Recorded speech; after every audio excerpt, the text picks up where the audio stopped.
Hello friends, welcome back to my channel. मैं हूं आपका दोस्त और होस्ट विकी। फ्रेंड्स, पहली बार जब आप फ्लाइट में सफ़र करते हो तो टेंशन तो होती है। मुझे भी फर्स्ट टाइम टेंशन हुई थी। तो इसीलिए फ्रेंड्स मैंने सोचा कि एक वीडियो बना दूं एक्सक्लूसिव कि how to travel on the flight for the first time भी। तो दोस्तों, जब कभी भी हम लोग ट्रेन या बस का रिजर्वेशन करते हैं ना, तो उसके साथ हम लोग को एक सीट नंबर भी मिलता है कि आपका सीट नंबर ये है। तो फ्लाइट में ऐसा कुछ नहीं होता। फ्लाइट में बस आपका टिकट बुक होता है, आपको सीट नंबर नहीं दिया जाता। तो इसीलिए हम लोग बोलेंगे कि ये बुकिंग है, इसको हम लोग टिकट नहीं बोलेंगे। टिकट जो है वो बाद में हम लोग प्रिंट करेंगे। इसमें टिकट जो होता है उसको हम लोग बोर्डिंग पास बोलते हैं।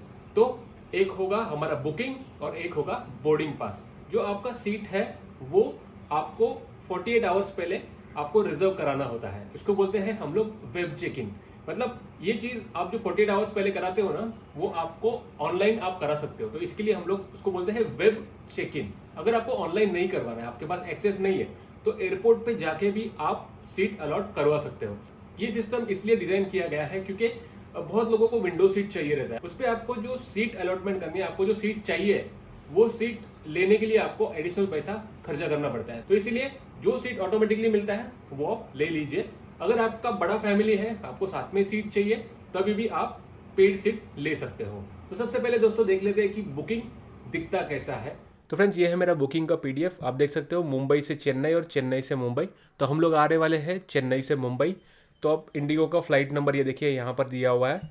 ये पीएनआर है जो आपको यूज़फुल होगा जब भी आप बोर्डिंग पास जनरेट करेंगे तब। उसके बाद में यहाँ पे हम लोग टाइमिंग्स देख लेंगे। टाइमिंग्स देखना इसलिए इंपॉर्टेंट है क्योंकि ये 24 आवर्स का क्लॉक यूज़ करते हैं। 18:45 मतलब शाम के 6:45। अगर वो सुबह का होगा तो ये 7:15 है, सुबह का 7:15 है। तो 24 आवर क्लॉक रहता है, ये भी आपको ध्यान में रखना है। उसके बाद में टर्मिनल देखिए, यहाँ पर चेन्नई एयरपोर्ट टर्मिनल 1 और यहाँ पर मुंबई एयरपोर्ट टर्मिनल 1।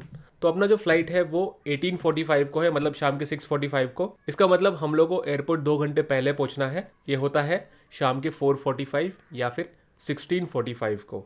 ओके, तो फ्रेंड्स, ये कंप्लीट करता है अपना फर्स्ट पार्ट। ये बहुत ही जरूरी होता है जानना कि आपका बैगेज आपको कौन सा लेके जाना है और उसमें कितना किलो का वेट अलाउड होता है। एयरलाइंस में कैसे रहता है, जैसे कि आप ट्रेन में भी जाते हो तो ट्रेन में आपके ऊपर यहाँ पे रखने के लिए एक शेल्फ होता है, बरोबर।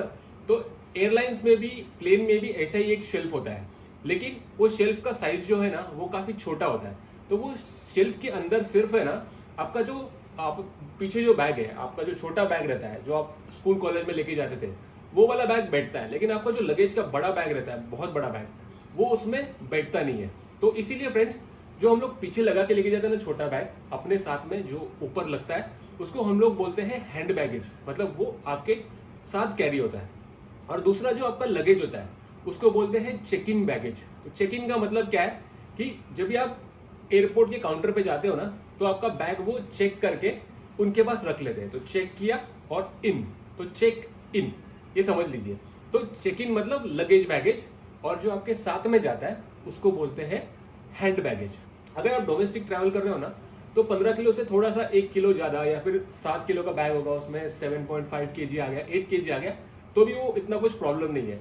लेकिन क्या होता है फ्रेंड्स, कुछ कुछ एयरलाइंस जो ऐसे है, बड़े ही मतलब मैं वो वर्ड यूज नहीं कर सकता, ह से, वो वाले जो एयरलाइंस है वो उनका उनका जो कमाई का जरिया भी है ना फ्रेंड्स, वो ही ये लगेज का सिस्टम है। मतलब उनका जो फेयर रहता है ना, वो नॉर्मल फेयर से थोड़ा सा कम रहता है। और आजकल के आप दोस्तों हम लोग कुछ बरोबर से देखते नहीं है, सिर्फ डायरेक्टली बुक करते हैं। तो उसको बोलते हैं हैंड बैगेज फेयर ओनली। मतलब जो आपका हैंड बैगेज है, जो आपका पीछे का बैग है, वही सिर्फ आपके साथ जाएगा, उसमें लगेज का कुछ इंक्लूडेड होता नहीं है। तो फर्ज करके चलिए कि आप वो बैग लेके जा रहे हो और आपके हाथ में थोड़ा सा लगेज भी है, या फिर इस बैगेज का जो वेट है वो 10 किलो हो गया। 7 किलो का लिमिट है, 10 किलो हो गया। तो वो क्या करते हैं, हर किलो के पीछे 1,000 रुपया वो लोग चार्ज करते हैं। तो इसका हो गया, ये जो हैंड बैगेज है उसका हो गया 3,000 रुपये एक्स्ट्रा, और जो लगेज है उसका तो 10-12 हज़ार, तो 10,000 तो उसके वहां पर ही जाएंगे। और ये सारी चीजें एयरपोर्ट पे होती है। तो ऐसे एयरलाइंस भी एग्जिस्ट करते हैं, इसलिए आपको ध्यानपूर्वक देखना है कि कितना आपका लगेज अलाउड है। अब दोस्तों नीचे आप देख सकते हो, यहाँ पर बैगेज का इन्फॉर्मेशन है, मद्रास टू मुंबई। तो चेक इन बैगेज है 15 केजी का और केबिन बैगेज है 7 केजी का। ये हर बार आपको देखना जरूरी है, जैसे मैंने पहले एक्सप्लेन किया। अब चलिए दोस्तों देखते हैं कौन से टाइप के बैग्स है अपने पास और आपको कौन सा वाला कैरी करना चाहिए। तो दोस्तों मेरे पास टोटल 3 बैग्स है। उसमें से एक बैग जो है वो बैकपैक है, और 2 जो है वो छोटा और बड़ा सूटकेस टाइप बैग है। तो डिपेंडिंग अपॉन कितना दिन का मेरा ट्रिप है मैं उस हिसाब से बैग का चॉइस करता हूँ। तो चलिए दोस्तों देख लेते हैं कौन सा बैग हैंड बैग की कैटेगरी में आता है और कौन सा bag check in baggage luggage की कैटेगरी में आता है। तो दोस्तों मैं एक ट्रैवलर हूँ और मेरे पास ये एक बैकपैक है जो कि 40 लीटर्स का है वाइल्ड क्राफ्ट का। तो जब कभी भी 3 से 4 दिन का ट्रिप होगा, बजट ट्रिप होगा, तो मेरे लिए ये आइडियल बैकपैक है। ये बैकपैक दोस्तों मेरे साथ में एज अ हैंड बैगेज करके जाएगा क्योंकि ये आपको दिख रहा है कि छोटा ही है ये। तो ये जो बैग है वो सूटकेस टाइप बैग आपको दिख रहा होगा, लेकिन एक्चुअली में ये एक हैंड बैगेज है जिसको हम लोग केबिन बैग भी बोलते हैं। तो कुछ कंपनीज ने फ्लाइट को मद्देनजर रखते हुए ही ये बैग्स जो है वो बनाया है और उनका साइज और डायमेंशन ऐसा है कि एग्जैक्टली वो आप जहां पर बैठोगे उसके ऊपर के शेल्फ में ये बैठ जाएगा। तो इसके लिए इन बैग्स को केबिन बैग्स भी बोला जाता है। तो जब कभी भी मैं बिजनेस ट्रिप पर रहूँगा 5 दिन के लिए 7 दिन के लिए, तो मैं ये वाला बैग यूज़ करता हूँ क्योंकि ज़्यादा मूवमेंट करने का ज़रूरत नहीं होता है, बस आपको होटल में जाके वहाँ पर आपका बैग पड़ा रहेगा। तो इस केस में ये वाला बैग बहुत ही अच्छा है क्योंकि इसको नीचे से व्हील्स भी है। तीसरा टाइप का बैग है वो एक्चुअली लगेज बैग है। इसको हम लोग फैमिली बैग भी बोलते हैं क्योंकि बहुत लोगों का सामान इसमें एक साथ आ सकता है। तो ये वाला डेफिनेटली चेक इन में मतलब लगेज के तौर पर ये जाएगा। तो तीनों बैग के लिंक्स फ्रेंड्स मैंने डिस्क्रिप्शन बॉक्स फर्स्ट कमेंट में दे रखा है, अगर आप इंटरेस्टेड हो तो चेकआउट कर सकते हो। सो दोस्तों ये कुछ मैंने पैकिंग के लिए रोजमर्रा की चीजें रखी हुई है, लेकिन इनमें से कुछ चीजें फ्रेंड्स वो अलाउड नहीं है फ्लाइट में और कुछ चीजें ऐसी है जो सिर्फ हैंड बैगेज में अलाउड है लेकिन वो चेक इन बैगेज मतलब लगेज में अलाउड नहीं है। तो जब कभी भी आप वेब चेक इन करोगे ना तो आपको कुछ लिस्ट ऑफ सब्सटेंसेस दिखेंगे जो कि अलाउड नहीं है, तो वो लिस्ट को आप डेफिनेटली पढ़ लेना। इसके अलावा कुछ चीजें और भी है जो अलाउड नहीं है। तो ये वाली चीज है, ये देखिए कोई भी शार्प ऑब्जेक्ट जो है वो आप कैरी नहीं कर सकते। फॉर एग्जांपल ये सीजर हो गया, ये ब्लेड जो है सुपर मैक्स का वो आप कैरी नहीं कर सकते, नेल कटर आप कैरी नहीं कर सकते, ये जो मोबाइल का सिम इजेक्टर होता है ये भी आप कैरी नहीं कर सकते।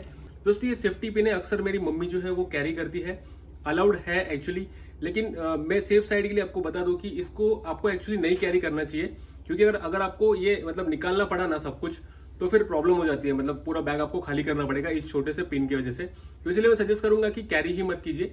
ये एक्चुअली बहुत सारी चीजें जो है वो डिपेंड भी करती है कौन चेक कर रहा है और उसका मूड उस वक्त कैसा है। तो अभी आप शेविंग के लिए ये ब्लेड यूज करते हो, ये अलाउड नहीं है, लेकिन ये रेजर जो है वो अलाउड है। तो ये हो गई प्रोहिबिटेड चीजें जो अलाउड नहीं है। इसके अलावा फ्लाइट्स में आपको 750 ml से ज्यादा पानी वो कैरी करने नहीं देते, कोई भी लिक्विड आप कैरी नहीं कर सकते।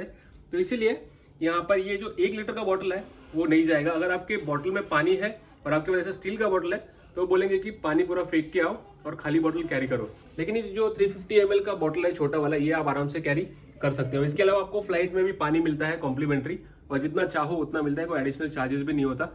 इसके अलावा फ्रेंड्स जो आपका परफ्यूम आता है, जो गैस वाला परफ्यूम होता है एरोजोल जिसको बोलते हैं, वो आप कैरी नहीं कर सकते, लेकिन ये लिक्विड वाला परफ्यूम जो है उसको आप आराम से कैरी कर सकते हो, इसमें कोई दिक्कत नहीं आती। उसके अलावा कुछ चीजें ऐसी है दोस्तों जो सिर्फ हैंड बैगेज में कैरी होगी। ये जितने भी बैटरी वाले जितने भी इक्विपमेंट्स रहते हैं ना वो आप नहीं कैरी कर सकते। फॉर एग्जांपल ये लैपटॉप है मेरा, उसके बाद में मोबाइल फोन, उसके अंदर भी बैटरी होती है चार्जिंग वाली।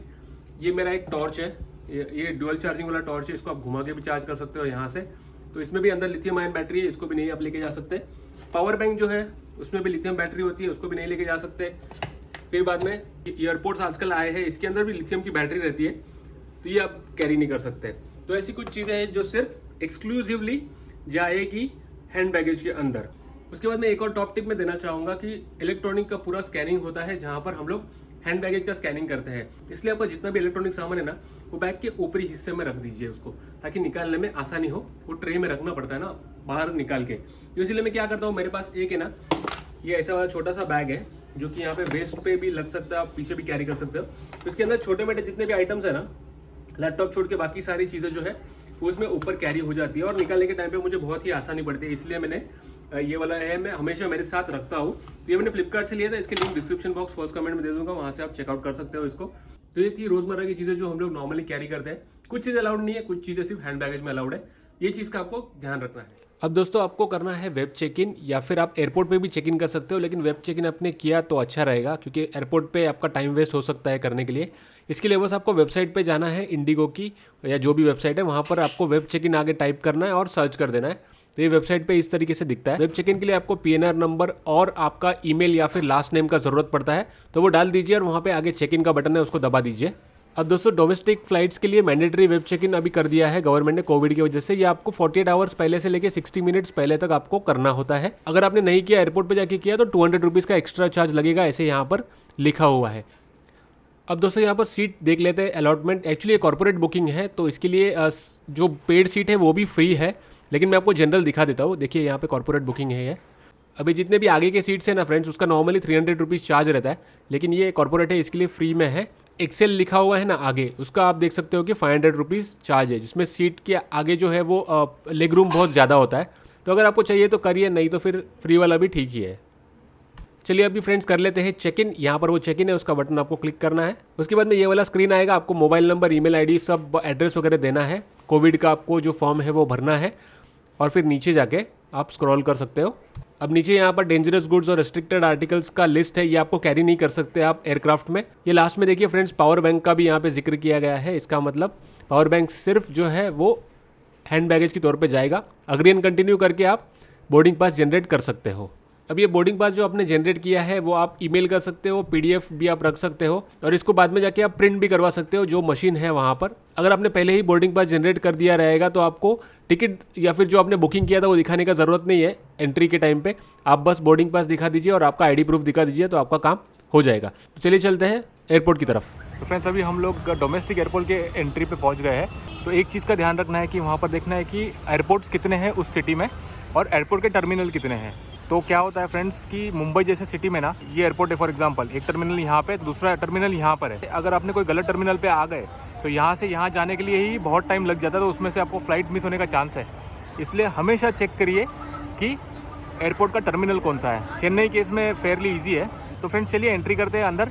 एंट्रेंस पे आपको आईडी प्रूफ गवर्नमेंट वाला जो रिकॉग्नाइज्ड है उसको मांगेंगे, Aadhaar card, PAN card, driving license, voter ID card, ये सब चल जाएगा उसमें। तो फ्रेंड्स चेन्नई एयरपोर्ट पे सिस्टम ऐसा है कि वहाँ पर एग्जिट है, ठीक है, और एंट्री करने के लिए यहाँ से आपको 2 फ्लोर ऊपर जाना पड़ता है। सब जगह पे अच्छे से गाइड किया हुआ है। यहाँ पर डिपार्चर देखिए, डिपार्चर एरिया में देखिए यहाँ पर लिखा हुआ है D2, D3, आगे D4 है।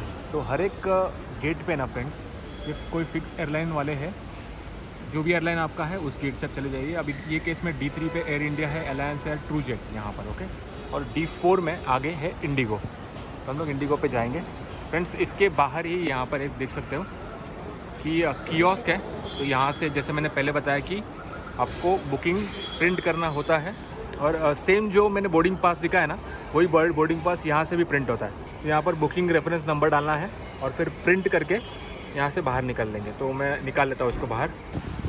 फ्रेंड्स अभी यहाँ पर हम लोग को आईडी पास और अपना बोर्डिंग पास अपने निकाला है वो भी दिखाना है। तो देखिए यहाँ पर सब कुछ चेक हो रहा है। और दोस्तों अगर आपके पास लगेज ज़्यादा होगा तो ऐसा आप एक ट्रॉली जो है वो भी ले सकते हो। आपका सामान रखिए उसको, और आराम से उसको धकेलते हुए आप आगे जा सकते हो। आपको कुछ कैरी करने का ज़रूरत नहीं है, तो इस ट्रॉली का कोई भी एक्स्ट्रा चार्ज नहीं होता। तो फ्रेंड्स एंट्री अभी अंदर कर लिया है। ये एयरपोर्ट ऐसा है, देखिए। ओके फ्रेंड्स, तो अभी यहाँ पर ये देखिए, ये है चेक इन काउंटर्स। तो यहाँ पर वो सारा जो सामान है वो अंदर ले लेते हैं। फ्रेंड्स ये बैगेज चेक इन के लिए यहाँ पर लाइन देखिए, और ये जो बड़े बैग्स होते हैं ना, देखिए यहाँ पर जो रखा हुआ है, तो वो उस जो बेल्ट है उससे वो अंदर लेके जाते हैं, और वहाँ से फिर वो बोर्ड करते हैं फ्लाइट में। तो फ्रेंड्स अभी वहाँ पर बैग चेकिंग तो हो गया ना, अभी इसके बाद में ना यहाँ पर ये वाला जो हैंड बैग है वो चेक करवाना पड़ता है, उसके अंदर क्या क्या है। यहाँ पर आपको बोर्डिंग पास दिखाना होता है, स्कैनर होता है ना बेसिकली, आपका फ़ोटो भी यहाँ पे ले लेते हैं, और फिर वो वहाँ से अंदर छोड़ते हैं। तो फ़ोटो लेंगे और बोर्डिंग पास जो आपका है वो आपको वहाँ पर दिखाना है, QR कोड से वो स्कैन करके अंदर छोड़ देंगे। फाइन, चलिए अंदर चलते हैं। तो फ्रेंड्स इस तरीके से आपको पहले ट्रे लेना है वहाँ से, तो आपका जितना भी सारा सामान है उसको यहाँ पर ऐसे अंदर रखना है, या जितने भी आपके इलेक्ट्रॉनिक आइटम्स है ना उसको सबको बाहर रखना है ऐसे, और मोबाइल फ़ोन को भी इधर ही रखना है। लेदर का बेल्ट होगा, लेदर का शूज़ होगा, वो भी निकाल के आपको यहाँ पे बाहर रखना पड़ता है। बैग पूरा स्कैन होता है, कुछ प्रॉब्लम लगा तो वो लोग वो चीज़ जो है वो बाहर निकाल लेते हैं। और वहाँ पर फुल बॉडी चेकअप भी होता है, मतलब CISF ये करती है, ओके। तो फ्रेंड्स इसके बाद में हम लोग ने एंट्री कर लिया है। अभी हम लोग को गेट ढूंढना है, gate number 5। Let's hunt for gate number 5, let's go. Friends entry के बाद में यहाँ पर आपको गेट्स का नंबर ढूंढना है। ये देखिए 5 नंबर इज़ दिस साइड। और फ्रेंड्स यहाँ पर शॉपिंग के लिए भी बहुत कुछ है, खाने के लिए भी होता है, लाउंजेस भी होते हैं। लाउंज में हम लोग जाने वाले हैं, क्योंकि हमारे पास टाइम भी है और फ्री एक्सेस भी है। तो इधर इस तरफ से gate number 5 is this side. तो फ्रेंड्स ये देखिए यहाँ पर लाइव स्टेटस भी है, और वहाँ पर देखिए वो है गेट नंबर 5, वहाँ से एंट्री हो रही है। ये किसी और फ्लाइट की है, अपने फ़्लाइट की नहीं है। अपने फ़्लाइट का अगर स्टेटस देखना होगा तो फ्रेंड्स यहाँ पर आप स्टेटस देख सकते हो। अब ये देखिए कोलकाता फ़्लाइट का दरवाज़ा बंद हो गया है। 18:10 अंतिम उद्घोषणा, मतलब लास्ट जो है वो कॉल है, लास्ट कॉल। ठीक है, ये जो एक फ़्लाइट है उसका सिक्योरिटी चेक हो रहा है। अपने भी फ़्लाइट का भी सिक्योरिटी चेक का ही स्टेटस था, तो आप स्टेटस चेक कर सकते हो। गेट नंबर 5 से हम लोग ने एंट्री कर लिया है। ये देखिए गेट नंबर 5, वहाँ पर भी वो बोर्डिंग पास चेक करते हैं, स्कैन करते हैं और फिर बाद में अंदर छोड़ देते हैं। तो फ्रेंड्स ये है मेन एंट्रेंस फ़्लाइट का। तो फ्लाइट देखिए यहाँ पर लगी हुई है, देखिए, और इसके ज़रिए हम लोग अंदर एंट्री कर लेंगे। ओके, तो फाइनली यहाँ पर ये बोर्डिंग पास उनको दिखाना है। Let's go. तो दोस्तों बोर्डिंग पास के ऊपर सीट नंबर भी लिखा हुआ होता है, तो सीट पकड़िए और अपने सीट पे बैठ जाइए। अगर विंडो सीट है तो विंडो शील्ड जो है उसको ओपन कर दीजिए। अब दोस्तों आपका जो हैंड बैगेज है उसको उस ऊपर वाले खाने में रख दीजिए। ये मेरे सामने वाला खाना है, ऑब्वियसली आपको आपके ऊपर वाले खाने पे रखना है। तो फ्रेंड्स जो सीट नंबर होता है वो इस जगह पे लिखा हुआ होता है। तो एक सीट का नंबर होगा और उसको डिवीजन होगा ABCDEFG ऐसे करके। टेक ऑफ के लिए कुछ इंस्ट्रक्शन दिए जाते हैं एयर होस्टेस के द्वारा, तो ये इंस्ट्रक्शन आपको फॉलो करने हैं। सबसे पहला इंस्ट्रक्शन होगा विंडो शील्ड को ओपन कर देना। उसके बाद का इंस्ट्रक्शन होगा सीट बेल्ट को लगा देना। सीट बेल्ट को लगाने के लिए दोनों सिरों को एक साथ नज़दीक लाकर दबा दीजिए। फिर बेल्ट को इस तरह से खींचकर टाइट कर लीजिए, और आपको अगर खोलना होगा तो इसको इस तरीके से आप खोल सकते हो, एकदम ईजी और फटाफट। सीट बेल्ट के बाद में एक और चीज़ आपको करनी है, जो आपका पीछे का बैक रेस्ट है, मतलब जो सीट का बैक है उसको आपको सीधा कर लेना है। तो ये बटन को जब आप प्रेस करोगे और पीछे ढकलोगे सीट को, तो पीछे जाती है सीट, और इसको ढकल के अगर आप आगे आ गए तो आगे आपका सीट ऑटोमेटिकली आ जाता है। तो आपको टेक ऑफ और लैंडिंग के टाइम पे इसको सीधा रखना होता है। आपको टेक ऑफ और लैंडिंग के वक्त हमेशा जो ट्रे टेबल है उसको बंद करना होता है, क्योंकि अगर खुला रहा और बाई चांस आपको आगे जर्क लगा तो ये आपको लग सकता है। इसकी वजह से हमेशा टेक ऑफ और लैंडिंग के वक्त इसको बंद रखिए। और यहाँ पर आप एक छोटा सा ग्लास भी रख सकते हो, तो गिरेगा नहीं, इसलिए ये गोल वाला दिया हुआ है। तो इस तरह से आप लॉक कर सकते हो। अब दोस्तों जब फ्लाइट चालू होती है तो पायलट हम लोगों को कुछ इंस्ट्रक्शन देते हैं, बताते हैं कि वेदर कैसा है और बाहर चीज़ें कैसी, अपन कितने हाइट पे क्रूज़ करने वाले हैं, उड़ने वाले हैं, ये सारी चीज़ें जनरली बताती है। तो इसका एक सैंपल मैं इस वीडियो में भी इंक्लूड कर रहा हूँ। My name is Rikin Sampath. I'll be your captain for today's flight. With me in the cockpit today is Senior First Officer Prasad. We are fully ready for departure from our side, and flying time today will be exactly 1 hour and 35 minutes. You sit back, relax, and enjoy the flight. I will have more information for you once we are well settled in our cruise phase. Thank you. Crew, please arm all slides. तो friends अभी हम लोग ने उड़ान की तैयारी तो कर ली है, तो पायलट अपना काम करेगा, तो हम लोग को बस रिलैक्स होना है। और कुछ मैगजीन्स रहती है अंदर, वो पढ़नी है, और कुछ सेफ्टी गाइड्स रहते हैं, वो भी आप फर्स्ट टाइम हो तो पढ़ सकते हो। और क्योंकि मोबाइल हम लोग फ्लाइट मोड पे डालते हैं, तो पहले से ही कुछ मटेरियल जो एंटरटेनमेंट का है वो कैरी कर लीजिए, डाउनलोड करके रख लीजिए।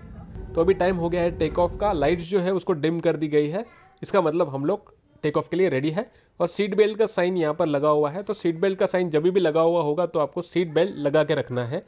अब दोस्तों फ्लाइट ने हमारा टेक ऑफ ले लिया है। अब ये जो फ्लाइट है वो उड़ते उड़ते ऊपर जाएगी और फिक्स हाइट पे पहुंचने के बाद में जाकर वहाँ पर सीधी हो जाएगी। और इस वक्त आपका जो सीट बेल्ट का साइन है वो बंद हो गया होता है, और आप उठ कर वॉशरूम वगैरह यूज़ कर सकते हो। आपका जो खाने पीने का भी सामान जो आपने पहले बुक किया होता है वो इसी दौरान आपको फ्लाइट में मिलता है। इस फ्लाइट में 3 वॉशरूम है, और वॉशरूम का जो यूसेज भी है वो नॉर्मल वॉशरूम से अलग है, टॉयलेट का यूसेज अलग है। तो मैं शॉर्ट में आपको ये भी दिखा देता हूँ कि टॉयलेट को कैसे यूज़ करना होता है। तो दोस्तों फ्लाइट की तरह ये भी एकदम कॉम्पैक्ट वॉशरूम होता है। तो ये देखिए कितना छोटा सा है ये। इस तरफ एक छोटा सा हैंडल होता है, उसके बाद में राइट की तरफ आप देख सकते हो कि नीचे एक टिश्यू रोल रखा हुआ है। और ये एकदम ड्राई वाला वॉशरूम है, इसमें पानी का इस्तेमाल नहीं होता। एक कॉम्पैक्ट सा यहाँ पर ये बेसिन और टैप भी दिया हुआ है। उसके बाद में ये इधर कुछ टिश्यू पेपर्स रखे हुए हैं। दरवाज़ा को लॉक करने के लिए यहाँ पर एक लैच दिया हुआ है, और यहाँ पर आप अपना कपड़े वगैरह अटका सकते हो। तो एकदम ही कॉम्पैक्ट डिज़ाइन होता है। तो इसको बंद करके फ्लश अगर आपने बटन दबा दिया तो ये ड्राई फ्लश होता है, मतलब सक्शन वाला वैक्यूम वाला फ्लश होता है। बहुत ज़ोर से इसका आवाज़ आता है, इसमें पानी का इस्तेमाल नहीं होता। और उसके बाद में अगर कोई मदर होगी जो अपने बेबी के साथ होगी, तो उसको लेटाने के लिए, मतलब कपड़े चेंज करने के लिए, डायपर चेंज करने के लिए इसका यहाँ पर इस्तेमाल होता है। और हाथ पहुँचने के बाद में एक छोटे से डस्टबिन में डाल दीजिए, और हमारा वॉशरूम का पार्ट यहाँ पर ख़त्म होता है। तो दोस्तों जहाँ आप बैठोगे ना उसके ऊपर कुछ आपको बटन्स देखने मिलेंगे। तो ये जो ऊपर आप नॉब देख रहे हो ये एक्चुअली एयर फ्लो का है, मतलब एसी का जो हवा है ना वो आता है अपने ऊपर, तो उसको कंट्रोल करने के लिए ये बटन है। तो ये मैंने इसको अभी घुमा दिया तो ये बंद हो गया, और उसको मैं दूसरी तरफ अभी खोलूँगा तो ये देखिए ये खुल गया। उसके बाजू में एक बटन है, तो उससे आप रीडिंग लाइट को चालू कर सकते हो। टेक ऑफ और लैंडिंग के टाइम में और रात के टाइम पे लाइट जो है वो बंद कर दी जाती है, और अगर आपको बुक पढ़ना होगा तो आप डेफिनेटली इस रीडिंग लाइट का इस्तेमाल कर सकते हो। उसके बाजू में एक और बटन है जो एयर होस्टेस को बुलाने के लिए होता है। तो मुझे अभी पानी का बॉटल चाहिए, तो मैं बटन दबाऊंगा तो उसके बाद में एयर होस्टेस आएंगी और पानी का बॉटल दे के जाएंगी। अगर कुछ भी आपको हेल्प चाहिए होगा तो ये बटन आप दबा सकते हो एनी टाइम। तो फ्लाइट में दोस्तों नाश्ता और खाना भी होता है, तो अगर आपको नाश्ता और खाना चाहिए तो आप यहाँ से ऑर्डर कर सकते हो। मैं आपको बता दूँ कि ये बहुत ही महंगा होता है। अगर आपने प्री बुक कर लिया मील तो शायद आपको 10% 15% का डिस्काउंट मिल जाए। तो अगर आपको चाहिए होगा तो आप वेब चेक इन करते वक्त ही ये खाना जो है या फिर नाश्ता जो है वो बुक कर दीजिए। इसके अलावा दोस्तों लिकर भी होता है, शराब भी होती है, तो आपको जो चाहिए वो आप ले सकते हो, लेकिन ऑब्वियसली थोड़ा नहीं बहुत ज़्यादा महंगा आता है। तो दोस्तों अभी हम लोग का हो गया है लैंडिंग के पहले ऑब्वियसली आपको जो मैंने पहले बताया कि ट्रे टेबल क्लोज करना है, सीट बेल्ट लगाना है, ये सारी चीज़ें आपको करनी होती है।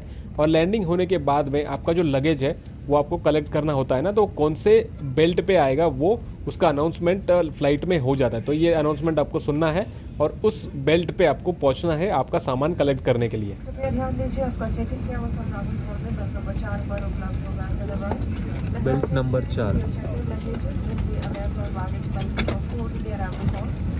और दोस्तों हम लोग मुंबई उतर चुके हैं, लेकिन मुंबई में प्लेन जो है वो डायरेक्टली गेट पर नहीं लगा है, तो गेट के पहले ही ये लग गया है देखिए। और यहाँ से फिर बस होती है, तो ये बस आपको बोर्ड करना पड़ता है और यही बस आपको फिर मेन गेट पर छोड़ेंगी जहाँ से आप बाहर निकल सकते हो। तो कुछ कुछ एयरपोर्ट्स में ऐसा होता है और कुछ कुछ एयरपोर्ट में डायरेक्टली फ़्लाइट जो है वो गेट पे लग जाती है, तो ये भी डिफरेंस कभी कभी हो जाता है। तो बस ने हम लोग को छोड़ा यहाँ पर अराइवल आगमन के सेक्शन में। तो यहाँ पर लिखा हुआ है दोस्तों कि इधर कोविड का सर्टिफिकेट दिखाना ज़रूरी है, तो यहाँ पर हम लोग डबल डोज वाला कोविड का सर्टिफिकेट दिखा देंगे। तो दोस्तों जहाँ पर हम लोग वैक्सीनेशन का सर्टिफिकेट दिखाते हैं ना T1 एयरपोर्ट पे, तो उसी के बाजू में आप बेल्ट देख सकते हो। तो यहाँ पर ये देखिए ये है बेल्ट नंबर 04। तो यहाँ पर अपना लगेज आएगा, लेकिन मेरा तो लगेज था ही नहीं ना, तो इसलिए मैं आपको दूसरे बेल्ट पे जो लगेज आ रहा है ना उसको दिखाता हूँ। इस तरीके से बेल्ट पर सामान रख दिया जाता है और वो बेल्ट गोल गोल घूमते रहता है। तो फ्रेंड्स अगर आपका ऑनवर्ड ट्रांसफ़र है तो यहाँ पर देख सकते हो ट्रांसफ़र का फ़्लाइट इस तरफ है और एग्ज़िट सीधा है। तो कनेक्टिंग फ़्लाइट होगा तो इस तरफ और बाहर निकलना होगा तो इस तरफ। लेकिन फ्रेंड्स यहाँ पे भी बहुत कुछ शॉपिंग के लिए है, वोडका, स्टीवास रीगल, सब कुछ वैलेंटाइंस यहाँ पे मिल जाएगा। तो फ्रेंड्स हम लोग अभी फाइनली उतर गए हैं मुंबई और ये कंप्लीट करता है अपना वीडियो। तो फ्रेंड्स ये था सब कुछ फ्लाइट में पहली बार कैसे ट्रैवल करें उसका एक वीडियो गाइड। मुझे उम्मीद है कि ये वीडियो आपको हेल्पफुल लगा होगा। Please like share subscribe, friends relative के साथ डेफिनेटली इसको शेयर करना ताकि उनको भी थोड़ी बहुत हेल्प हो सके।